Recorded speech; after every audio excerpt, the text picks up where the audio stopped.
Привет, друзья! Сегодня готовлю обалденную аджику, которая мне очень полюбилась. Она из острого перца с кинзой и грецкими орехами. Если вы такие же любители остренького, как и я, то оставайтесь со мной. Сейчас покажу весь процесс приготовления. Итак, что же нам понадобится? Первое, это, конечно же, острый перец. Острый перец от чили отличается прежде всего размером, поэтому это не чили перец. Также понадобится достаточно много кинзы, ее нужно 300 грамм. Конечно же, чеснок, куда же без него. Также грецкие орехи, я их предварительно обжарила, но можно добавлять и просто свежие. И особая моя любовь – это пряность уцха сунели, она придает всем блюдам невероятный ореховый аромат. И, конечно же, соль.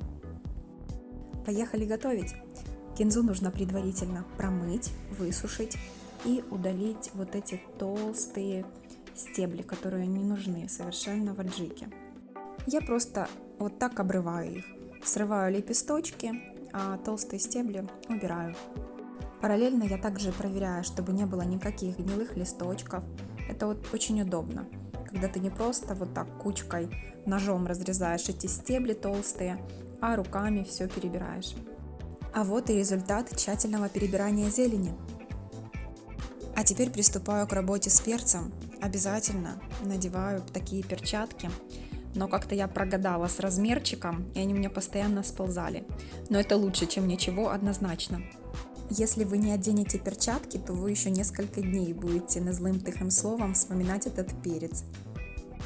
Сейчас самое главное разрезать перец напополам и убрать все вот эти вот семена.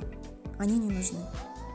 Ножом сошкребать семена не совсем удобно, проще взять побольше миску и постукивающими движениями в эту миску будут падать все семена. Либо же руками убирать все эти внутренности тоже очень быстро будет. Остатки семян просто стряхивать в миску.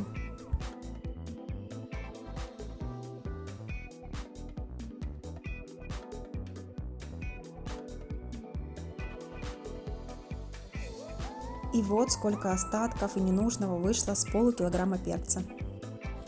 Теперь необходимо все это измельчить блендером. Я закладываю в чашу перец, но на данном этапе я переоценила возможности своего блендера. Все положила туда аккуратненько, а потом поняла, что мой блендер не потянет такие целые куски большие. Лучше на данном этапе порезать на кусочки поменьше. И перчаточки, кстати, тоже желательно не снимать. Но я вот без перчаток на данном этапе. Главное после работы с перцем помыть сразу руки. Но я, конечно, еще пару часов ощущала перец на своих руках. Тут я уже кладу в чашу блендера кусочки помельче и добавляю где-то 50 грамм воды. Для того, чтобы он все-таки перемолол это все. Теперь процесс пойдет намного быстрее. В чашу я отправляю кинзу. Можно открыть крышку.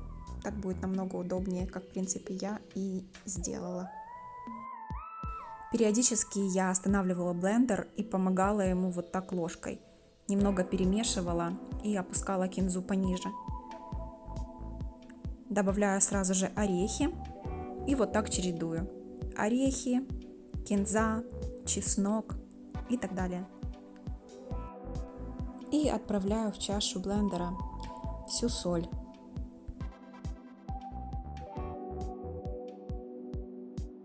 По ходу перемалывания и работы блендера добавляю все, что осталось: чеснок, орехи и кинзу. Туда же отправляю уцха сунели. Главное все ингредиенты объединить и измельчить, но не сильно, чтобы это все не превратилось в кашу. Должны быть видны кусочки перца и кинзы. В аутентичном рецепте эти все ингредиенты когда-то давно перемалывали в ступке. Я сейчас себе это вообще не представляю, как это возможно было, сколько они сидели 3 дня, чтобы это все перетереть тщательно. Нам, конечно, сейчас очень повезло. Перекладываю аджику я в стерилизованные баночки. Можно использовать вот такие небольшие, от всяких соусов, которые у вас есть. Не обязательно покупать какие-то новые. Какой в этом смысл? Разумное потребление, так сказать. Новый тренд. нашего времени. А хранить такую аджику нужно обязательно в холодильнике. Я, конечно, балдею от этого запаха, просто невероятный. Мало того, что в составе и так входит грецкий орех, так еще эта приправа, точнее специя ус хацунели, дает невероятный аромат. Аджика на 100%, конечно же, подойдет к мясу, но я люблю вот так на хлебушек тонким слоем намазать. Если вам понравился этот рецепт, ставьте пальцы вверх, включайте колокольчики, чтобы не пропустить новые рецепты. Всем пока-пока!